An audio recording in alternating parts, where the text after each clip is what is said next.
Hello YouTubers, welcome back to another episode in this short series in collaboration with World Rowing in order to prepare you for the World Rowing Indoor Championships presented by Concept 2. Today we're going to discuss something a little bit different. Less about the distance challenges, the 2K, the 500 meters, etc. Today we're talking about the Versa Challenge because that's what I will be competing in this year. For those of you that don't know about the Versa Challenge, it is an event that spans both days of the World Rowing Indoor Championships. It involves 5 separate events, only 2 of which have been announced so far. A bleep test and an elimination round. So 3 of those events we don't know. And that takes me to my first point about preparing for the Versa Challenge. So we don't know right now what 3 of the events are, but by the time the event actually starts, we will know most of the events. But how do you prepare for something that you don't know what that something is? Well, it's about doing workouts that may not necessarily be super traditional, doing some odd workouts. So, for example, hopping on the machine and doing a 2K, then 1 minute rest, then fish game. It's about going on the machine and doing workouts that you would not normally do. Maybe you're so used to doing 2K prep, 500 meter prep, or a specific distance that you really enjoy doing, so you stick to that.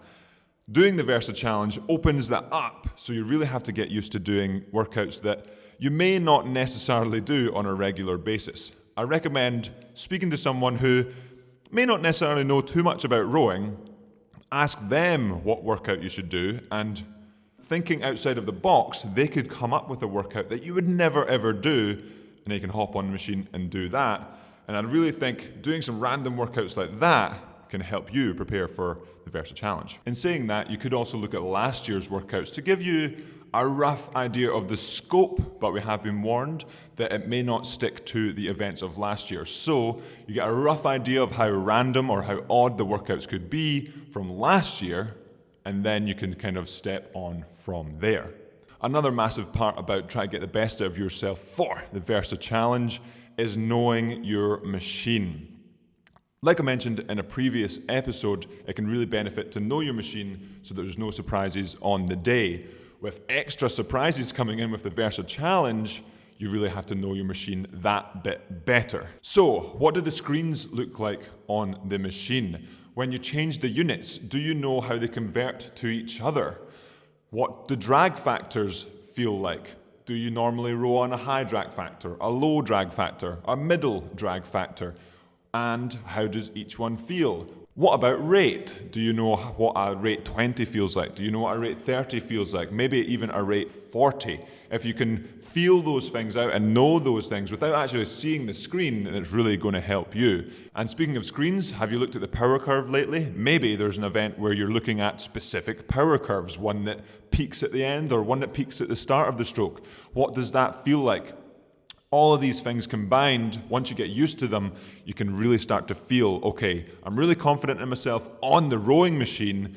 And then once an event pops up that you may think, that's very different, you're okay with that, you're relaxed, you're less stressed, you're just going to hop on the machine and do what you're told. Last year, there were events that were on different modalities, still on the rowing machine, but they used things like slides. So if you have the ability to try out different modalities, and since the event is presented by Concept 2, there is a chance of other modalities like the bike erg, the ski erg, and obviously the row erg. But it is the World Rowing Indoor Championships, so we're probably going to stick to the row erg.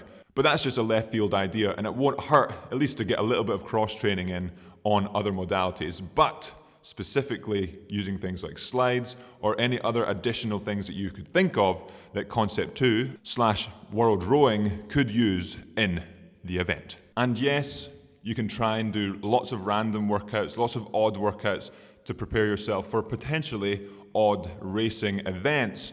But ultimately, the best thing to get used to the machine is to just do some miles on the machine. So whether that's lots of steady state miles, whether that's doing hard workouts that you normally do, it's about spending time on the machine so when you do get to the event, no matter what it is, you feel comfortable on it and you can just do as best as you can. And that will be it for the Versa Challenge episode today. Hopefully you enjoyed it, hopefully the tips help, but hopefully not too much, because I will be competing against you if you're competing in the Versa Challenge this year.